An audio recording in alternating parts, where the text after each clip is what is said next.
Hola, ¿qué tal a todos? ¿Cómo están? Bienvenidos a mi canal Wonder LCC.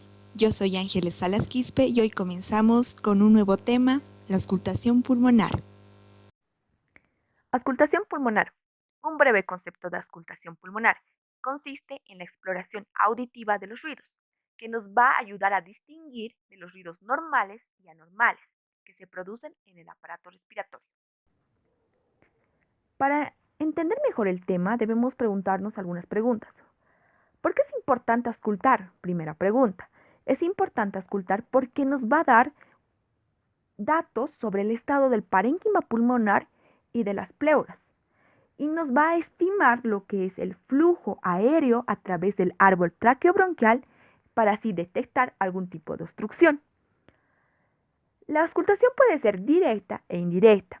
La directa es cuando nosotros colocamos el oído sobre el tórax directamente, e indirecta es cuando nosotros utilizamos lo que es el fonendoscopio o el estetoscopio.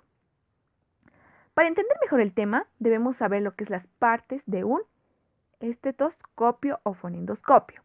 Principalmente consta de 4 partes básicas: la campana, el diafragma, el tubo flexible y por último lo que son las olivas para escuchar los ruidos. Lo que nosotros nos vamos a concentrar es en la campana y el diafragma. La campana generalmente nos va a ayudar a detectar sonidos de baja frecuencia, es decir, de tono grave. Y el diafragma, o también denominado membrana, nos va a ayudar a auscultar sonidos de alta frecuencia o también denominados tono agudo.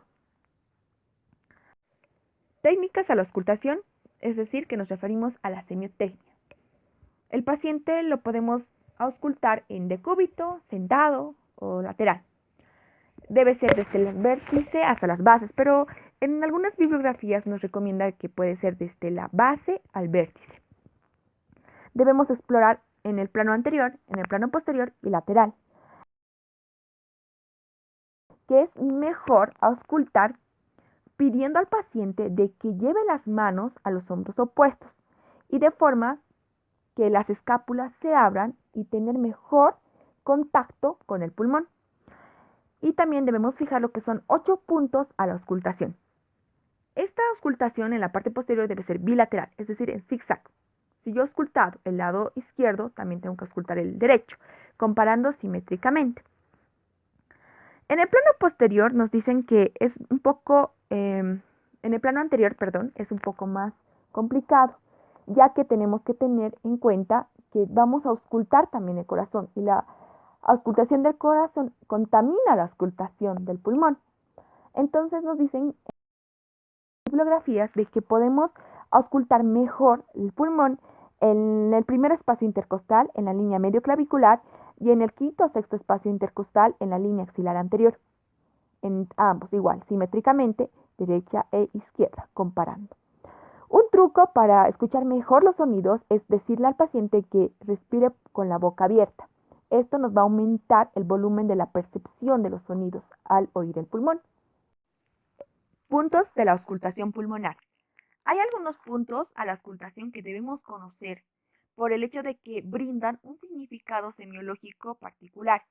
Estos puntos son 6: punto de auscultación del asma, zona de alarma de Chauvet, punto iliar, punto de alarma basilar, punto cisural, punto axilar. Primer punto: punto de auscultación del asma Guttman. Esta se encuentra en la fosa supraclavicular, en el ángulo formado por la clavícula y la cabeza medial del músculo esternocleidomastoideo. Se perciben los sonidos asmáticos bronquiales característicos con expiraciones alargadas. Ese es el punto. Vamos con el segundo punto: zona de alarma de Chauvet. Esta se encuentra desde una línea trazada desde las apófisis espinosas de la séptima vértebra cervical y la primera dorsal, hasta la prominencia de la espina escapular.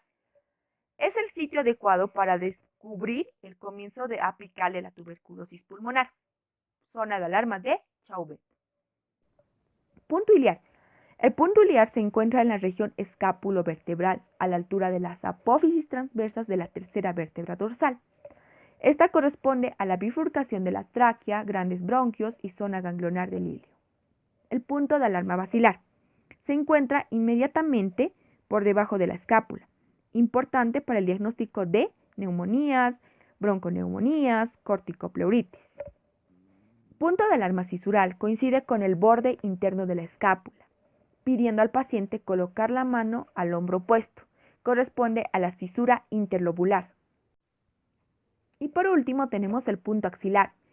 Esta se encuentra en lo alto de la axila y alcanza la parte alta del lóbulo superior.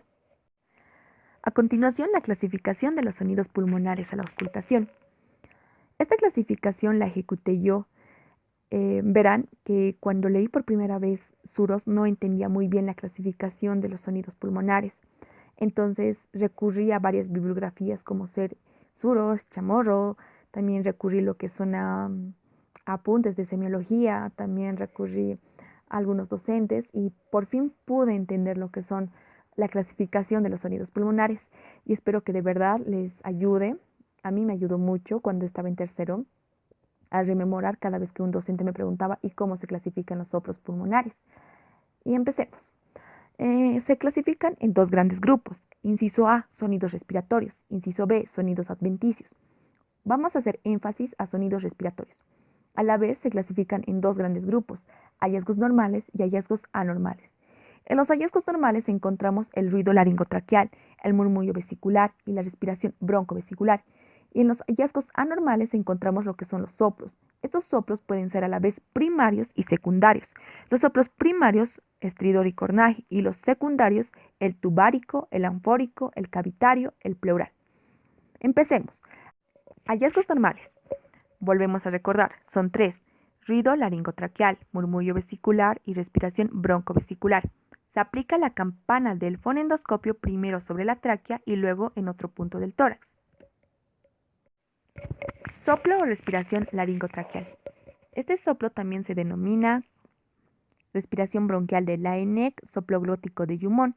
Es un ruido soplante de tonalidad elevada, se percibe tanto en inspiración como expiración, pero con mayor fuerza en expiración. ¿A qué se debe este soplo o cómo se produce? No es nada más que la turbulencia generada por el pasaje del aire a través de la vía aérea superior o alta. ¿Y cómo se realiza la auscultación para escuchar este soplo? Generalmente se pone el fonendoscopio en la laringe, en la tráquea, en el esternón, sobre todo en el borde derecho, en la columna vertebral y parte interna de los espacios escápulo-vertebrales. Murmullo vesicular. El murmullo vesicular es un ruido alveolar. Debemos tener en cuenta de que el murmullo vesicular es producido por el aire al ser aspirado por millones de alvéolos bruscamente distendidos en la inspiración. El murmullo vesicular se puede escuchar en todas las partes en el que el pulmón está en contacto con la pared torácica, en las axilas, debajo de las clavículas, en las regiones infraescapulares. Es un soplo muy suave, un ruido inspiratorio continuo, ligero, suave, puro, de percepción agradable y de un tono fijo. Respiración broncovesicular. La respiración broncovesicular va a resultar de la combinación o de la superposición en determinadas zonas del pulmón tanto del ruido laringotraqueal y del murmullo vesicular. La característica de este sonido es de intensidad intermedia, de una fase expiratoria larga, intensa y aguda.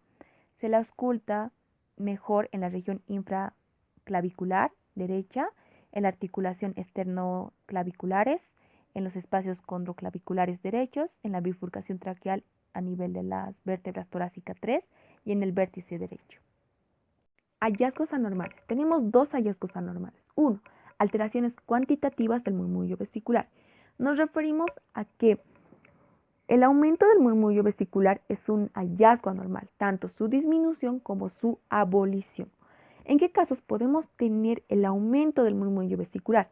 Cuando hay una hiperventilación pulmonar, es decir, por ejemplo, en el ejercicio aumentas la hiperventilación pulmonar, igual en la acidosis metabólica. Mientras que en la atelectasia, ¿qué es la atelectasia? Primero es una patología donde se colapsa el pulmón. Entonces, no en el pulmón afectado, sino en el pulmón sano va a haber una hiperventilación provocando lo que es un aumento del murmullo vesicular. La disminución del murmullo vesicular se va a deber a una disminución de la ventilación pulmonar. En estos casos tenemos el enfisema pulmonar y la obesidad. La obesidad porque no es un buen conductor el tejido adiposo y el enfisema pulmonar porque va a haber un daño en el saco alveolar que va a impedir o va a reducir la capacidad de aprovechar el oxígeno proveniente del aire.